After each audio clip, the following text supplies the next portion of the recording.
Hello dear students. So in the previous classes we've been studying about magnets and how a current carrying conductor creates a magnetic field around it. So we know, as Hans Christian Ørsted has told us, that and he has proved also that whenever we have a current carrying conductor, then it creates a magnetic field around it. And we've seen what is the magnetic field due to a straight current carrying conductor, then magnetic field due to a circular coil, then magnetic field due to a solenoid. Okay, and then we studied about electromagnets and permanent magnets. Today we will study the other way now onwards, that if, like, we know that if there is current passing, then it creates a magnetic field. What if there is already a magnetic field and you place a current carrying conductor in the magnetic field? Then does it get affected? What happens to the magnetic field, or what happens due to the magnetic field to the current carrying conductor? Does it get affected? So our topic is force on a current carrying conductor placed in a magnetic field, and also we will study Fleming's left hand rule.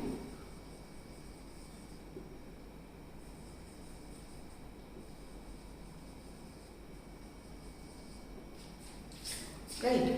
So here there is a setup, there is a stand over here, and from the stand we've suspended a rod, a metallic rod, okay, a good conductor through which current can pass.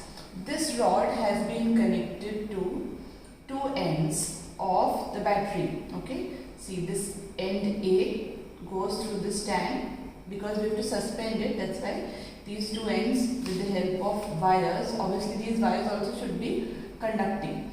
So end A goes from one end of the conductor to the negative terminal of the battery, end B goes via key to the positive terminal of the battery.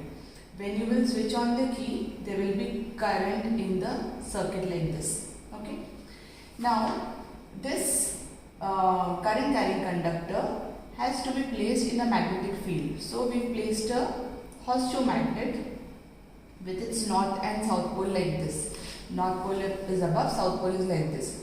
So we know, since north and south pole over here, magnetic field lines will be like this. This is a horseshoe magnet. This is the north pole, this is the south pole. The magnetic field lines will be starting from the north pole outwards and ending in the south pole. So like this will be the magnetic field lines between the two poles, right? So here the magnetic field lines are from north to south, and in between the magnetic field lines we place this conductor. Now when the current will pass through the conductor, let's see what will happen. So as soon as you switch on the key, current passes from B to A. What is the direction of current? B to A, okay? And when this happens, the conductor gets deflected. It is like, this is the horseshoe magnet, and like this is the conductor placed, okay? I hope all of you can see. The conductor is placed exactly in between the magnetic field. This is the magnetic field and this is the conductor. So when the current passes through the conductor, the current creates its magnetic field. We know this current carrying conductor will create its circular magnetic field. So here there will be a magnetic field due to the current carrying conductor and the magnetic field due to the magnet. These both magnetic fields will coincide. Magnetic field due to the magnet is like this, from north to south direction, and the current carrying conductor is like this. It will create circular magnetic field.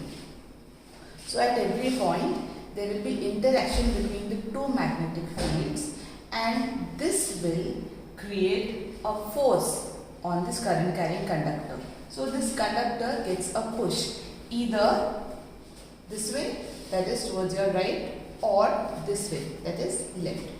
It is like this, and as soon as current passes through it, it gets deflected in one direction. With this particular setup, if you change the direction of current, or if you change the polarity of the magnet, then the direction in which this gets a push, it changes. So here how do we come to know that in which direction this will get deflected? This conductor will get deflected. That is known with the help of Fleming's left hand rule.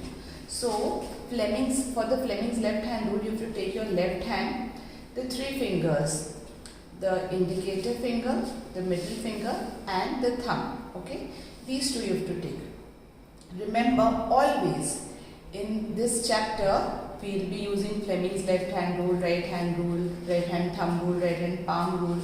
So every time this indicator finger will show the direction of magnetic field. So to remember, you can write B, magnetic field, on the indicator finger. The middle finger always shows the direction of current, I, and the thumb shows the direction of force. Okay, so remember, this finger, indicator finger, always shows the direction of magnetic field, whether we use the right hand or the left hand.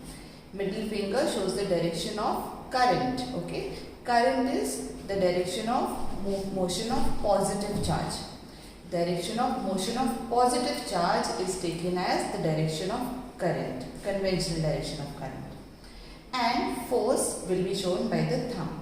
So let's see here, when we keep these three fingers perpendicular to each other, stretched perpendicular to each other, see, this and this finger is perpendicular, this and this is perpendicular, this and this is also perpendicular.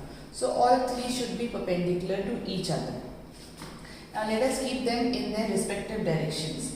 The indicator finger shows the direction of the magnetic field. So the magnetic field is from north to south. Okay, so north to south, downwards, north to south. What is the direction of current? It is like this, from the board towards you. See, the magnetic field is downwards, north to south. Current is in the outwards direction, like this. So what is the direction of force? It is rightwards. So this conductor will move towards its right. If it was like this, then it gets deflected towards its right. It gets deflected like this, right? And what if you change the direction of, let us change the direction of current. So if you change the direction by changing the polarity of the battery, then now see, the current will go from A to B. That means the current will go from you towards the board. So direction of magnetic field is like this only, north to south. Now current will be this way, inwards. So what is the direction of force? Towards the left. Okay, then in that case the conductor moves towards the left. So now we know that a current carrying conductor, if it is placed in a magnetic field, it experiences a force. How do we find the direction of force? With the help of Fleming's left hand rule. What do we need to remember? The indicator finger represents magnetic field. The middle finger represents current and the thumb represents the direction of force. Okay, so please draw this diagram in your copies and draw the Fleming's left hand rule, write the three fingers and the direction, and keep studying. Thank you.